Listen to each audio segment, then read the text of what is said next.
Phil Harris and Josh Vegan come together in an incredible fortnightly podcast, Dream Big, Move Fast. A progressive, contemporary conversation on what it takes to be a dynamic thinker, leader, and role model. Backed with over 2 decades of friendship, trials and tribulations that teach from real-world experience and what it takes to dream big, move fast. It's easy to align yourself with the right behaviour when everyone else is already doing it. Shane Parrish. Phil, what are your thoughts on this? It's a great quote to start off today's episode. Yeah, I think it talks to me. It's an oldie but a goodie, isn't it, in terms of who you actually align yourself with. And we've always been told for years you become the sum of the 5 people you spend your most time with in life. I was talking to you just a moment ago offline about a very successful South Australian who gave kind of an analogy. I think it's an old Arabic analogy. If you tie a horse to a donkey, there's only one thing can happen. A donkey will never become a horse. But after about 30 days, if a horse is tied to a donkey, it starts kicking and making awful noise, whatever it might be. But it goes to show who you surround yourself with is just absolutely critical. Phil, I've never heard of that analogy before, so I'm really glad that you shared that before. But I think the big conversation is that, really make sure that you protect that environment, so your home environment, your work environment, your social environments, and always just starting to think about, that you want to make sure that you're protecting that energy to make sure that it can actually multiply over a long period of time. It leads us into a great conversation today, and one that I know that, you have truly mastered when you go to have a look at what you've built here at Harris. But the conversation around building a rock-solid business of systems. And this is a big difference because you always hear someone say, hey, it's different in my market, it's different in my business. I know, where's the art, where's the creativity? I don't have a structured presentation. I like to go with art. But I think there's a big difference about really understanding, whether or not a business is actually built, by a set of systems. So we're going to start at a really simple place. I think Atul Gawande probably had the best book ever on it, Checklist Manifesto, in saying that literally, what actually is a system. And it probably comes down to some really basic things. And we want to get these out the door. And the first one would be having forms, checklists, and visuals. So let's have a quick look at that. A form obviously captures information in a really structured way so that you can lead to a specific outcome. A checklist is a set of things that are either a read and do or a read and review checklist. So a read and do checklist is very clear, we go and put these things in to make the cake. The read and review, these are the items that we're going to need to make the cake, so make that happen. And then visuals sell and tell a story. Ultimately, how many sales does Harris do? Highest sale price, average sale price, number of transactions, list of your last 20 sales, you get the idea. What are your thoughts about those things in terms of, are they still relevant to today's businesses, and are they a critical path to you getting right? I think they're absolutely critical, Josh. And in fact, I can't remember what it was, maybe 5-6 years ago, I attended one of your blueprints, and I'm not sure if you still do it, but you used to have the checklist of checklists, Josh, where you had this ring binder of all the checklists that existed in a salesperson's life. And I think that they are, I think they're absolutely critical, and anything you do more than once should have a checklist. And all of the best agents that I know across the country, really it becomes a recipe for success is just being able to replicate the same process time in, time out and build that consistency. So I think if you're actually serious about having a business that scales and you're serious about doing volume, having a checklist for everything. And by the way, this is outside of your real estate life as well.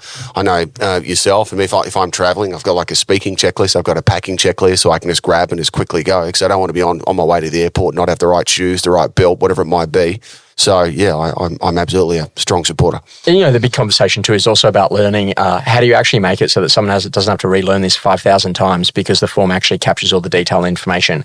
So recently I did a whole conversation with some BDMs inside of a business, and I said, well, hang on a second. So, what's the biggest issue? And all the issues were about the fees that they're getting in marketplace, and a competitor down the road is offering X, Y, Z. And I sort of said to them, hey, it's really interesting because it's about how you actually handle that conversation. And I said, what would happen if an insurance company decided to become a property management business, and how would they go to handle, giving someone the fee? Well, they'd get a full quote in writing. And in order to get a full quote in writing, you need to find out a whole heap of detail about that particular consumer. So I recently built a form. I said, hi there, we'd love to provide a quote for you in terms of managing your investment property. Let's get started. There's a few things that we're going to need to know. How soon before you need to select a property manager? Is that urgent? Is that this week? Is that this month? Or is there no timeline? What's the address of the investment property? How many beds, bath and car is associated with that? Is the property vacant? Is it rented? Is it owner occupied? When we look at what are you looking for inside of a property manager? What's your communication preference? Phone, SMS, email, WhatsApp. What's your preference? Is it capital growth? Is it rental return? Is it a good mixture of both? Do you have landlord insurance? Yes, no, or do you need help? Do you have a tax depreciation schedule in play? Yes, no, or need help? Have you had a home loan health check in the last 12 months? Yes, no, or do you need help? What's the level of service that you'd like to provide? Lead only, or would you like a fully managed investment service? Do you have your own trades? Yes or no? How many property investments do you have? 1, 2, 3, 4, or 5? Have you renovated the property? Yes, no. Do you have a position on how much you'd like to receive on a weekly rental? Yeah, $500 a week. Okay. Were you looking at doing any capital improvements before you relet the property? Yes, no, or you need help? How can I get in contact with you? And then, by the way, what's the residential address of the house that you currently live in? Now, Phil, that seems really rudimentary, right? To you and I, we've probably done it 1,000 times before or trained someone on how to do that. But yet for someone new who's coming into that BDM role, how many BDMs do you reckon in Australia actually go through and ask those basic detailed questions, which then allow you to go and put a quote in writing? Now, either I can teach you through all of those things and people go, oh, what's a tax depreciation schedule? Or what do you mean about my own trades? Or what do you mean about that conversation of a home loan health check? But yet I think that they're all vital conversations that make someone go, wow, you're different, because not only are you more detailed, but it sounds like you know what you're talking about. Thoughts on seeing something like that and how you could take an obscure part of your business? I think, Josh, I think the point that you raised, which is valid, a lot of the knowledge that particularly business owners in real estate seem to have in Australia is that it seems to all be such personalised knowledge, Josh, that they might know it, but there's no actual footprint of success for other people to follow inside the organisation. So I know that when you first started real estate, and certainly myself, like the onboarding or the induction to real estate was kind of, you could grasp a little bit of knowledge if you were in proximity or sitting next to the principal, because that's where the knowledge base was all held, was with that actual person. There was no footprint, there was no structure. Now, I'd love to say it's completely different and times have changed, but largely they haven't. Where you're going to go into real estate office and there is no appraisal form. Okay, somebody calls in for an appraisal. What are the top 7 questions you need to answer before you go out, whether that be for BDM or whether that be for sale? You list a property for sale. What are the next 15 steps that need to happen in the next 24 hours once you've actually listed that property? Like, a lot of these resources and systems actually don't in fact actually exist. So I strongly encourage, if you're a principal, is how do you start creating that footprint to make it easier for new people to step into? But also, Josh, I'm probably no different to you. Like, a lot of the time, whilst, you just rattled off, all of those questions verbatim and it is ingrained in your head, there's quite often I'll grab a checklist and I'm continually reinventing as well. I'll see a point or two, I go, you know what, I'm kind of not quite as tidy there as what I used to be. Or maybe there's an opportunity to reinvent an existing checklist. So if you've actually got a format of how you actually do something, then you've actually got the ability to actually build upon that on a regular basis as well. I think the great conversation is that, when you have a look at people that are the greats inside of a business, how do you systemize that?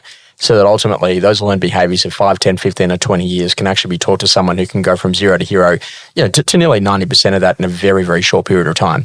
And that's really, I think that, you were the first person I think I knew that sent all of your forms off to a graphic designer back in the physical paper days. Yeah. And I was like, wow, like you got sexy forms here, Phil, right? But, the interesting thing about it is that like there still exists inside a lot of businesses today, that they actually don't have automation of that. Now, I just recently did some great work for a client over in Dubai, and it's a very significant business. And we had a quick look at them, said, show me your sick leave form. And that's actually on a Word doc. I said, okay, great. And show me your annual leave form. I'm like, that was actually on a PDF. I'm like, isn't this bizarre that yet you've got great systems and tools and you actually have some form software that sits inside of your business, but you've never thought to formalize that? Oh, it'd take too long. And, 2 seconds later, we built it with the AI in the back end of their form building software. And, that thing is live within about 4.5 minutes. And they looked at me and they're like, we feel so silly that we've got all that great infrastructure sitting inside of the business, but yet we're not using it. So, and I think, Josh, as well, that's got to come back to, if you're a business owner, it's got to come back to what your purpose is in the business that you're running. Like if you want to build a highly successful real estate agency in 23, 24 and beyond, I think the purpose that really, the agencies that I see that really win, like your whole existence is about making life easier for agents. Like full stop, that's it. That's your role as a business owner. And when I say agents, that's in reference to both sales and property managers, right? So your core customer is your sales agent or your property manager. And if your sole business kind of life exists to make life easier for those people, it's amazing how much stupid stuff we all have inside our business, such as whether it be a leave form, such as whether it be a HR form, or simply just trying to book an appraisal. Like how much stupid stuff have we got that could be systemized and organized and actually make life easier for the people who you're serving? And also actually have it something that actually relates to the persona of the brand. Like, so if someone goes to book the holiday form, actually the first thing that comes up, awesome, it's time for holidays. Let's get to booking them. Let's see what it looks like. So then that way they can actually do that and actually make it really personal. Phil, it makes me think about this, that, if your top flight salesperson right now all of a sudden rang in and said, hey, Phil, I'm unavailable today and I really need someone to fill in on my open for inspections, then all of a sudden I'm going to go out there, I'm going to go and do that open house. And what a great sales agent would say is that, okay, great. So how many people did you meet at that open? How many of those people already own? How many of them are out of area owners? How many of them were investors or landlords? How many of those people were first home buyers? And were you able to move any of those into a buyer appointment, a market appraisal, or a listing appointment? And the interesting thing is that, to a really top gun professional, they go, well, that makes a lot of sense. But to someone who's brand new, they don't know to ask those particular key questions or know that form should be filled in. If I said to you, okay, great, when you finish the open house, to take a photo of that form and send it to me about, okay, great, I met 10 people at this open house. Well, how many of them are already owners? I need to ask that question. Have you bought in Adelaide before? Yeah, I have. Congratulations. And what are your plans that are existing when you buy the next? Now I just know that I've found an owner or potentially a landlord or investor. And then with that next question, what are your plans with the existing? I'm going to maybe lease it out or I'm going to sell it. Now I've just actually met someone who could be a market appraisal, either on the property management or the sales side of the business. Phil, this seems so easy, but I guess it does when you know what you're doing. So Josh, what's the time hack? All right, say I'm sitting here, I'm listening to this, right? Now there's probably, for a highly effective salesperson, I would say it's not over the top, but there's probably like 10 really high quality checklists and forms that people use. An appraisal form, an appraisal checklist, just listed, just sold. What's the best way to cheat? Is it to come along, do the blueprint and actually just get, either online or face-to-face, rather than, because you don't need to reinvent the wheel here, right? Like all these checklists are built and done. So you don't need to spend the next 6 months, 12 months writing checklists. What's the best way just to get on top of this? Well, I'd say Harris University, because ultimately if you're inside of the Harris firm, and that's one of the big differences of what you've actually built. And in all reality, you're probably one of the only principals that I've seen Australia-wide that's actually made the decision to go to that level of detail. Outside of that, you've got something like Josh Vegan Digital, where all of our forms actually sit, where I know that you and I both work together on a lot of that. Because the reality is, you could literally waste the next 18 months trying to reinvent checklists versus taking existing checklists and massage them and just get them done so you can get out there and get on with the business, right? I think this is that whole conversation, though, is that gather what you've got and review it and make sure if there's any areas for improvement. And, when we did the work over in Dubai, what seemed like it was a pretty crazy thing. I built out an entire, a set of systems and methodologies for them. It's probably about half a day in all reality to actually rebuild. And if you know what you're doing inside of your form software, whatever you're using for that, it's actually pretty amazing how automated that can be and how it can then push the data into the various CRMs of the various systems that you've actually got sitting inside of your business. From a checklist perspective, you do a lot of work with Alexander Phillips, right? Number one agent in the country, potentially the world. How much does he depend upon systems and checklists, which are, I guess, he's operating out of his brain versus a tangible checklist that he's actually referring to? Tangible every day of the week, but it's purely through operational people like Prue Kelly sitting inside of that business that are running those systems. And the thing is it's not about what the great does, it's about what the new person does when they join that great person's team. And so, this is, I think, the big conversation is that, you look at maybe a top flight salesperson in your business, like an Arabella Hooper, if she's going to write, significant numbers as she has recently and every year, the most important part is that how do we make that a teachable process that if someone does do an open for inspection for her, that ultimately she already knows the answer to that and that she's got those newer people asking those great questions inside of the business. And it gets me to think about, a business really is a set of systems that actually, guarantee a result. Now, if you go to Neil Perry's restaurant Margaret in Double Bay in Sydney, mate, I can tell you there is a series of questions that they're going to ask. Mr. and Mrs. Harris, would it be okay if we take your jackets? And quick question this evening, would you like some still or some sparkling water? And in terms of the sparkling, would you like the San Pellegrino from Italy or the Antipodes from New Zealand? Now, that's already set the experience that's going to be a minimum of $150 a head. Now, there are other restaurants that you go to and you say, hey, can I get some water? I go, yeah, mate, taps in the corner.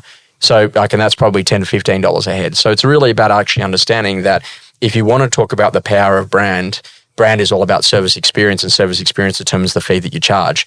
And so we always have that conversation about getting very clear that if you think that customer experience is the way that you actually go to generate your leads, then that makes a huge difference. Now, this is why, no doubt, it's probably 150 plus open for inspections in Saturday, with Harris Real Estate in Adelaide.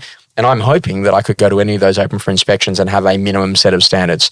How someone's actually met and greet at the door, whether or not they get a brochure, whether or not that's a digital experience in terms of an SMS that actually comes post, what it actually looks like when you walk through the home, whether or not there's a property detail information sheet, whether or not there's additional things like a contract of sale on things that might become available, that I might need to know, or even a QR code that I might need to scan if I was thinking about having a career inside of real estate and particularly what I was doing inside of the real estate industry with Harris. But if you think about that's a really important thing. Now, there's no art to that. Sure, the way that I say, hey, welcome to my open for inspection, there might be some art to that. But the basics of wearing a name badge and doing those things, particularly on show days, are a really important part of what you do. And it gets me to think that, like in any business, you want to drill down into being able to understand a couple of basic things. How do we actually generate our leads? What do we do to actually win the business? And how do we then service the client once we've been given that instruction and sign that agency agreement or that managing authority?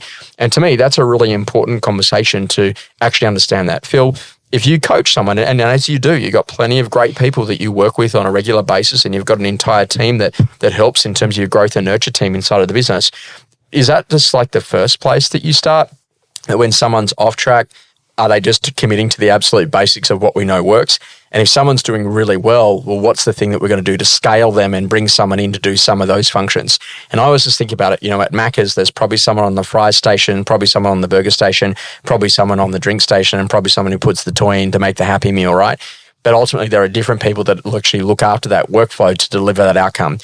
Is real estate possible to be that simple where you're thinking about those functions? I don't know if it's going to be ever that simple. I think one of the differences with real estate, Josh, is that there is a lot more of the person's individuality and personality that comes to the table, as opposed to McDonald's, where there is only one way of how a quarter pounder should taste, only one way. So there's more of that personality style that kind of comes into it. But in kind of going back to your reference in terms of, coaching people, I think that you're right. We do overcomplicate the business, but I've always said to our guys, there are only 3 core modules we've got to get good at. One is generating leads, so prospecting. Second is kind of lead conversion, and third is kind of that vendor management and getting property sold. So I think how somebody's traveling today, generally speaking, is a reflection of what they were doing 6 months ago. So in terms of those fundamentals of prospecting, listing and selling, as you've said, I think the next phase from that, when people have those basics firmly under control, well, then it does become about scaling for growth. And the moment that you add more bodies, like 1 + 1 body will be a major kind of change or disruption in somebody's situation. And I think that's where probably agents, and I'm sure you've seen that, Josh, with the hundreds of agents that you coach across the world, is that where people really struggle to scale is because, generally speaking, like you can have a successful business in real estate that runs just basically on energy and not on systems when it's by yourself, right? Mm-hmm. So if it's just you and you're a nice person and you've got high energy and you're a bit of a tornado, you can be successful. But once you go tornado plus a tornado, that equals disaster. And I think, today's a good conversation about systems and process and checklist. This is probably the first major hurdle that people need to jump over when it comes to scaling, which is the first time you go about putting on your first employee is actually going to put a big mirror up against your face, and that's going to be a reflection of the quality of your systems, your checklist, and your procedures. Because the moment you want to scale to more than one body without those procedures in place, you're going to find it really, really hard. And I think the whole conversation is that make it teachable. So, I think Robert Cialdini wrote a good book on that called Influence, and I learned from that in order to make $9,000 sound cheap, talk to them first of all, your marketing campaign can be up to $33,000, and then call it large, medium, and small. So 9, 6, and 3, and whatever it was, and then pull a couple of things out in the small campaign so that ultimately people go, oh no, I really want that, so they have to fall into the medium, and then put a little heading above that called most popular, and then ultimately people will choose the most popular. Now, you can either learn that as a system and actually, put that together and actually understand that really works and that's a teachable component, or you can continue to actually have problems selling vendor-paid marketing. And this is what the whole thing is that I think Australia did really well compared to any country in the world, was learning how to sell that VPA and getting it into a teachable process to maintain margin on every single transaction and to actually separate the two and to debundle it, which is effectively what Jetstar did, with your luggage versus your ticket price for that plane flight, right? So really, I know that doing is mastery, and learning how to fix problems and turn them into moments that matter for customers. Phil, when you think about inspiration to look for areas to improve your business, do you learn more from the successes or do you learn more from the failures? And what have been some of the greatest teachers for you? Well, I think it is a combination of both, but there's no question that you learn more from the failures. Although, I think equally you can learn just as much, from successes at the same time. But in terms of the areas where I probably do most of my learning, we're over a couple of hundred staff here at Harris Real Estate, but can I tell you that I think that great leaders have the ability, you need to play in both spheres. So one is being a high level, having big vision and big strategy over, with the direction of the company, where you're going. Maybe there's acquisitions, maybe there's mergers, maybe you're investigating new technology, new systems, processes got to be implemented in the business. But at the same time, I'm still very connected to the absolute front end, granular detail of the deal. So if you want to stay innovative and ahead of the curve, I think one of the biggest, not failures, but maybe challenges that some principals seek.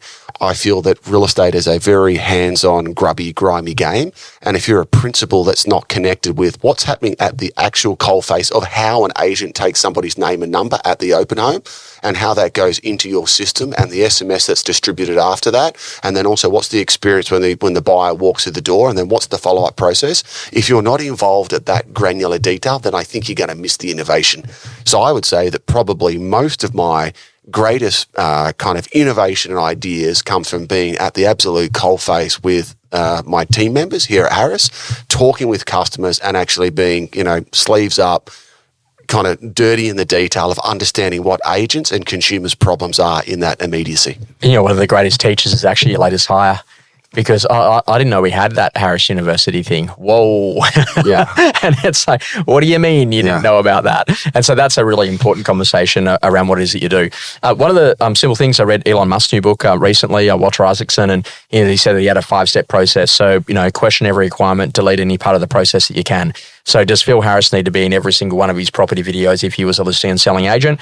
He might think that that's important for his profile, but it's probably not. I've never met Steven Spielberg, but I know his work. So it's like that style of conversation. So if you can do that, then that allows you more prospecting time. Simplify and optimize. If I get a pest and building inspection done on every property prior to taking it to market, then that leaves a whole range of issues, from happening later on during the course of the campaign.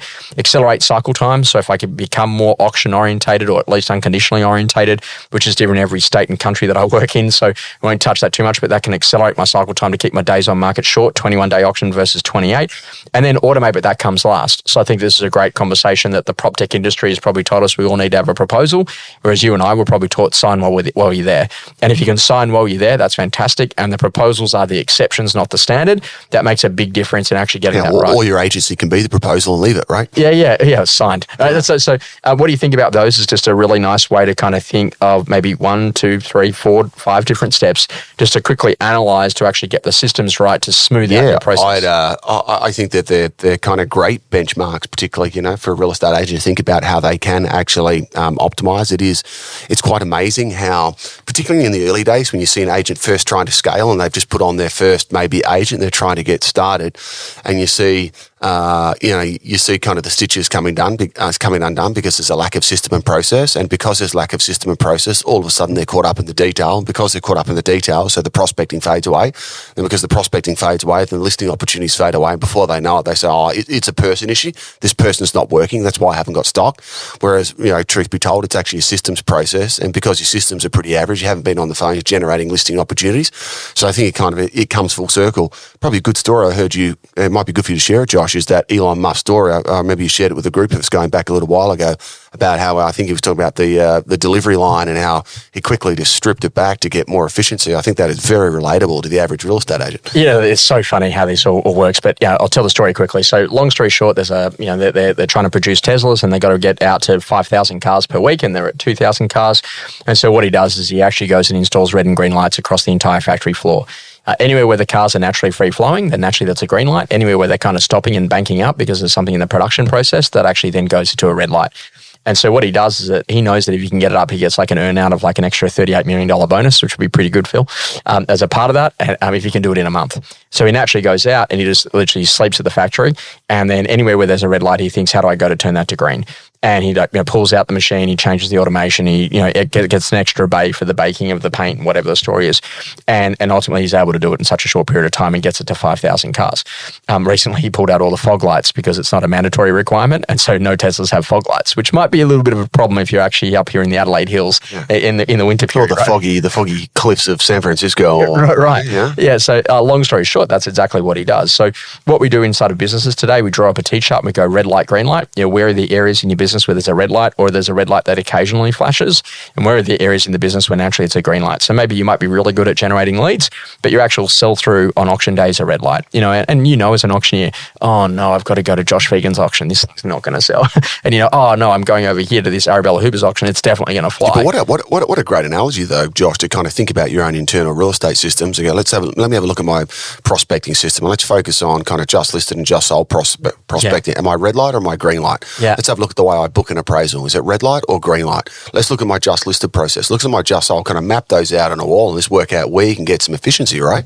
So true or not, Phil Harrison, this could be an embarrassing moment. Did you actually have a commercial whiteboard at your house? Yeah, it's true. I can confirm that. Right. So, and off the back of that, I think that you were one of the first guys that I ever saw trying to draw out and map out automation of systems and workflow. And like this is going back, 12, 13 years ago that you were doing that. And naturally now, like that's a big thing inside of the conversation. So think inside of your business. If someone goes out to sign an agency agreement, is that actually in writing, like, physically carbon copy press hard 2 copies? Or is that actually something that's actually going to be done in a digital way, whether or not that's, through the various services that are available on an iPad or via an email service, and people can go to do that.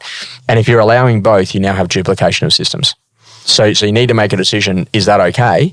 Or from a compliance point of view, do we want it to be all digital? And how does that work with the age profile and demographic of your teams? Would you agree to a certain degree, Josh, that there's an element of when you reach a certain level of skill set in real estate? So let's assume I've been doing this for, I'm highly competent at the art of listing, right?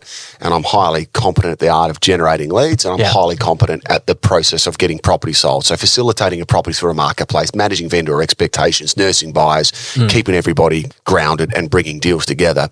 Do you feel that great agents, so agents that do, in Australia, agents are doing like considerable volume, do you feel it becomes more, is there actually a certain level of skill where you almost kind of, not to say max out on skill, but there's a certain level of skills that you acquire, and then from that point on, in terms of your listing skills and vendor management skills, it never really progressively gets a whole lot better. But the great agents have just got better systems and processes. So they just do more volume because their system is better, and it's not necessarily a soft dialogue skill that actually generates the business. You simplify to scale. Yeah. Like to say, if you're going to do 200 transactions a year, the level of craftiness that someone does at 25 transactions a year is completely different. Yeah. At 25 transactions, I'm going to be in the video and the vendor's thinking about the flowers. And at 200 transactions a year, it's like, well, my head of operations will handle that, and I'll have a stylist who'll come in and do that function. And so it is actually, it's a different skill set in itself. But what we're talking for a lot of the people listening is like they may have a certain level of skill as a salesperson, which is highly capable of tripling, quadrupling their business, but it's their inability to scale and systemize that's holding them back, not an actual soft skill. And it's that basic idea. There's the form. It goes to the vendor. Tell us about your property. That's the full vendor disclosure that gets across the vendor's file, and that actually makes up all the documentation that we need to have in play. I'm hitting up some questions here, Josh. Do you also think as well that people are limited by themselves because they're too caught up in themselves, which is, I know that. I know that you know that. But if you want to scale, you need other people around you to scale, and you're not thinking of the others, you're thinking of yourself, and you're not providing a footprint for other people to step into. Yeah, and what you think is actually important is slowing it down. And so that's that whole conversation is about learning how to actually scale and go for growth. Phil, it leaves us on our principle for today, which is every email, 2 sentences or less.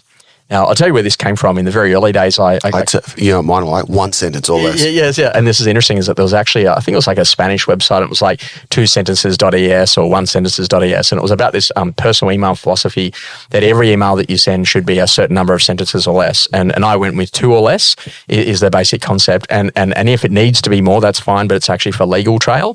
But I'd rather pick up the phone and go and call someone than I would actually to send that email back if that's the appropriate thing to do. So if you've ever emailed me over the years, you'll notice that my email replies are very short and very direct, and sometimes it's a word and sometimes it's 1 or 2 sentences. And if it's actually more lengthy, there's a particular reason for that. But the basic idea here is that, don't spend a lot of time in doing that, and learn the power of templates and being able to make sure that you've got canned replies or whatever your system calls them to actually make that right. What are your thoughts on this as a very simple principle to making you highly effective as a great real estate agent? Yeah, absolutely. All of my best friends who are highly successful in business, whether it be agents or outside of real estate, everything is all about efficiency, about systems, about templates, about brevity and spending, or actually identifying what are the areas where your time is of value and what are areas where really that's just actually respond, move on, and get your head back in the game of what you need to be doing. Feeling good and ready for more? Thanks for joining us on Dream Big, Move Fast.